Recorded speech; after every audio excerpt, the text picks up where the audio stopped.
Hi everyone, welcome. I'm Joanna Polsky from the Accountable Mindset, and today's session is all about accountability and accountability in the context of how to make your goals happen. So in the last live, I was talking about how to set a goal that maximizes the chances of you achieving it. I went through two different ways of doing this, through setting the SMART goals or setting the OKRs, so objectives and key results. The next step, however, is where, as they say, the rubber really hits the road. And that's where it gets to actually starting to take action to achieve that goal, on the road to achieving the goal. So this is what the session today is all about: how to become accountable to achieve all these actions to ultimately achieve the goal.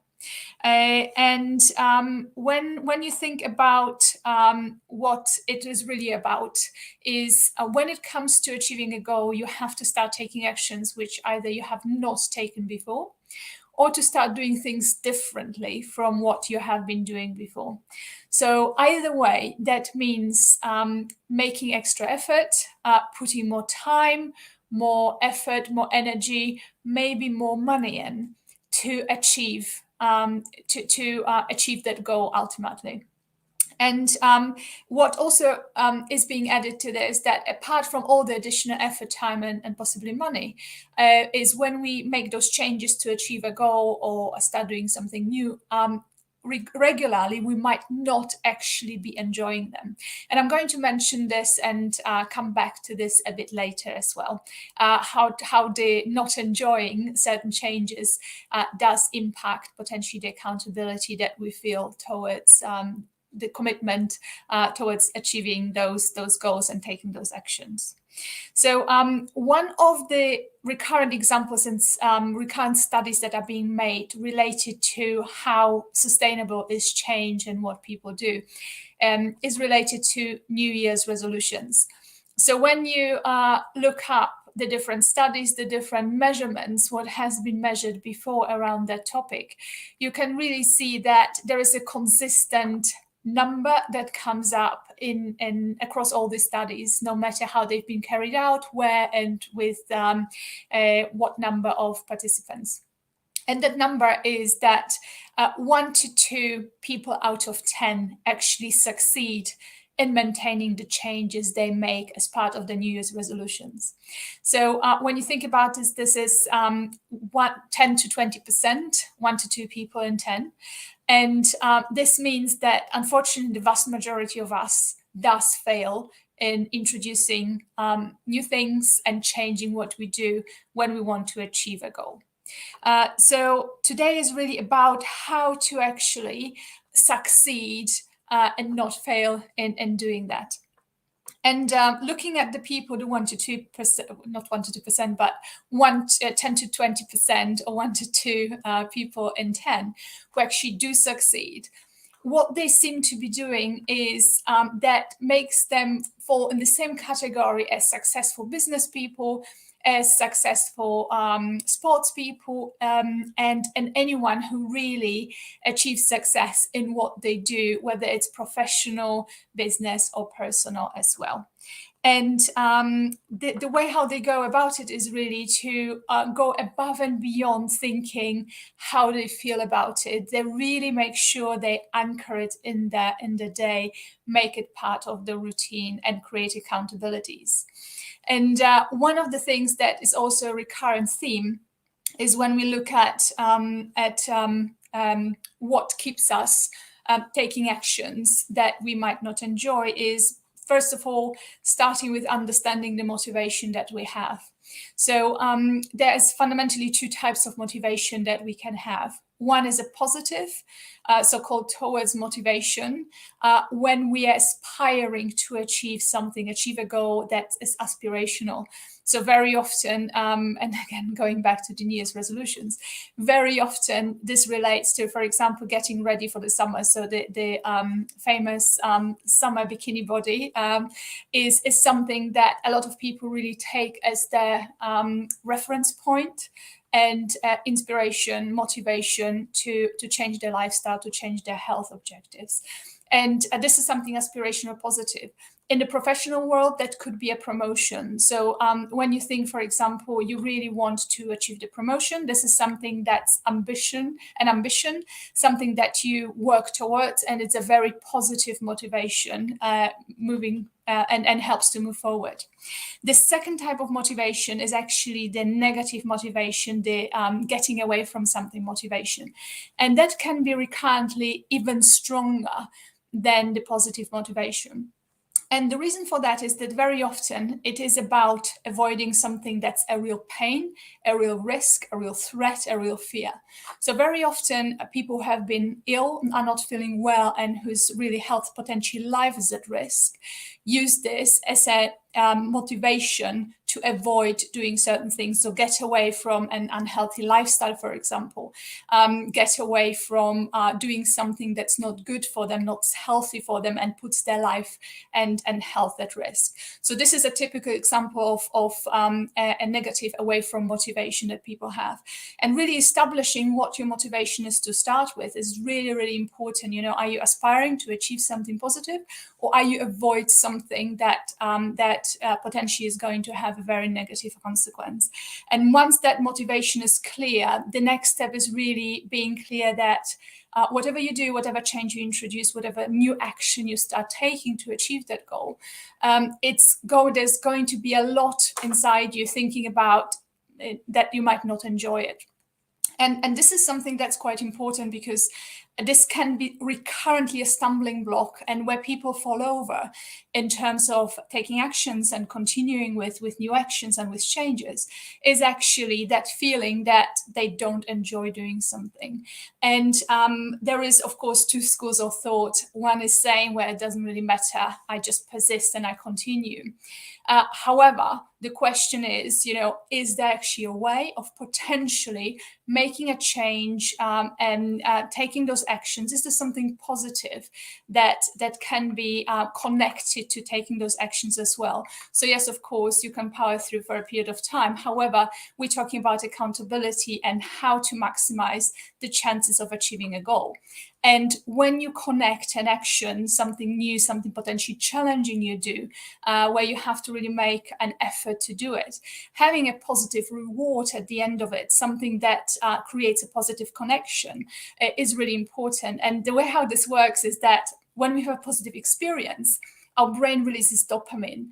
And dopamine is also called the happiness hormone. And when we connect an activity and action to something that really gives us that reward, that feeling of happiness and satisfaction, we're much more likely to do this again and again and again without really thinking too much about whether we enjoy it or not. So finding those opportunities to connect what we do, the change we do, the actions we take to achieve a goal, something that might be challenging, connecting those actions to a positive outcome, a positive feeling, are going to considerably increase the chances of success. And when it comes to accountability, again, creating the higher chance of success in achieving a goal. Very often people start with having a trainer, having a coach, having a mentor. And of course, this is someone who knows us then one-to-one. I've had trainers, coaches, and mentors. I still have them as well today. And this is really a working relationship that can significantly increase the chances of success of achieving a goal. Because this is someone who can constructively challenge and support me in the goals I am looking to achieve. So do let me know if you have trainers, coaches, or mentors. I'm always interested in hearing whether this is the case for you. And if you had experiences, good, bad, or ugly, I'm always interested in all of them. And not everyone, wants to work with a trainer, coach, or mentor. Some people actually prefer to connect to communities who are pursuing a similar goal. So this could be a club, for example, a running club. This could be a group of people who all want to learn to cook. It could be a group of people who all want to increase their self-confidence and are, for example, doing playing through situations which they find challenging. But because it's a safe environment and everyone has a similar type of challenge and goal and objective they want to achieve, it becomes a really good way, a good support group, a really good way to support each other as well. The third option and third way of how people often increase their accountability is to make public commitments. So to commit to the goals they want to achieve, commit to the actions they want to do.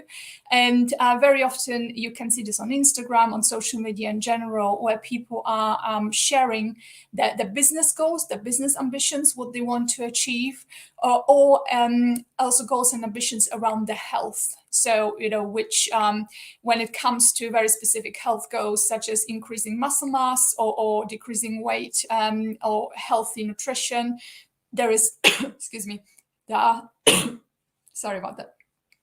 There are a lot of different goals people can and want to achieve in that space.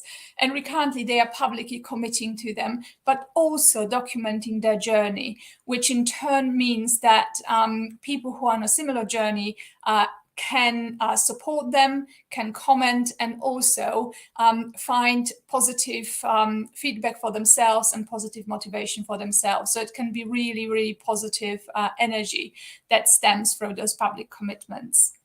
And also what I always reference is that accountability actions, whatever actions you take, are like fail safes. So when you, for example, let's say like at this moment, days are shorter, certainly in the UK, very short.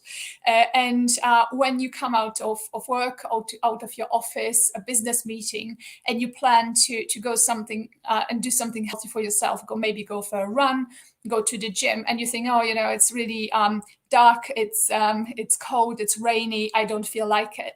And having accountability measures, fail-safes in such a moment really helps. So I mentioned before, having a trainer who waits for you, you paid for, is a great motivator and accountability fail-safe.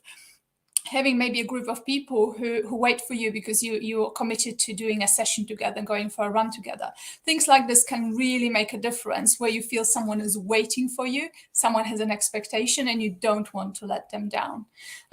So there's a number, I say 3 categories always, of accountability types, categories that you can use. I have been referencing right now very specifically people who can support you, either as individuals or as groups. But there are also opportunities to use processes, where you're part of a process, someone is waiting for you to provide something, and so they can get on with whatever they want to get on, or embedding certain activities in your calendar to make sure nothing becomes more important and nobody books, for example, a meeting over what else you were already planning to do. So anchoring things in your calendar, in your daily process, in your daily routine can be very helpful as well. And finally, things in your environment can be helpful or unhelpful to the goals you want to achieve. So, for example, if you're studying for an additional qualification because that's what you need for a promotion or to progress in the business, having someone sitting in the same room as someone who watches TV, whether it's your kids or your partner, it was going to be a real distraction. So removing yourself from that environment of distraction is also something that you can do to really help you to focus on the task, on the action that you need to take as part of achieving your goal. So what I'm going to have today are 2 resources I want to share with you. So first of all is the Ultimate Accountability Checklist. So this is the way how I always suggest to start with looking at accountability fail-safes and finding those different types of action of support mechanisms that are going to help you with consistently, continuously delivering those actions, focusing on those actions, doing the actions that you need to achieve your goal. So I'm going to share this, have a look at it, and of course ask me any questions you want to. If you have, it's a very effective tool. Many of my clients are using it and are really enjoying that, and it's really been helpful for them and for what they are looking to achieve. And this is for you, if you think you tried everything about accountability before, it never worked for you.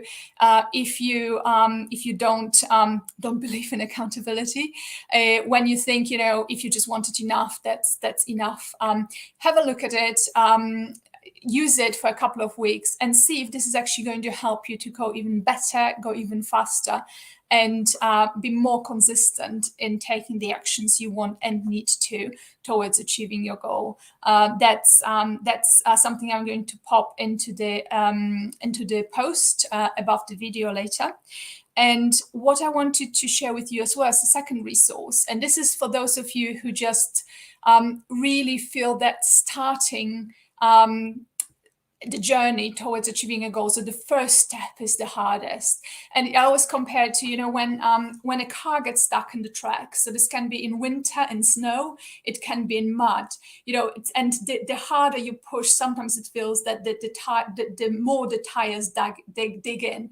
And it really takes an external tool to try and get the car out of that situation and get yourselves out. So one of the strategies to approach this and how to do it is BJ Fogg's Tiny Habits. And Tiny Habits is about micro changes to start you off on the journey, where you find it challenging to make changes or to start something new. So there is actually a free 5-day program that he offers. And have a look at this as well. I'm going to pop the link into the post as well. And this might be something that you haven't tried before, you haven't heard about, and might help you on the journey of becoming more accountable, continuing with your actions and continuing towards your goal. So this is all I wanted to cover today around the question of how to get on better with the goals, how to achieve goals better through accountability. So thank you very much for joining in, and for the comments as well. Thank you for that. If you have any questions regarding the links I'm going to post, the tools I've mentioned, or anything else around accountability, do let me know. And in the meantime, have a great rest of the day, and I will see you in the next session. Thank you. Bye-bye.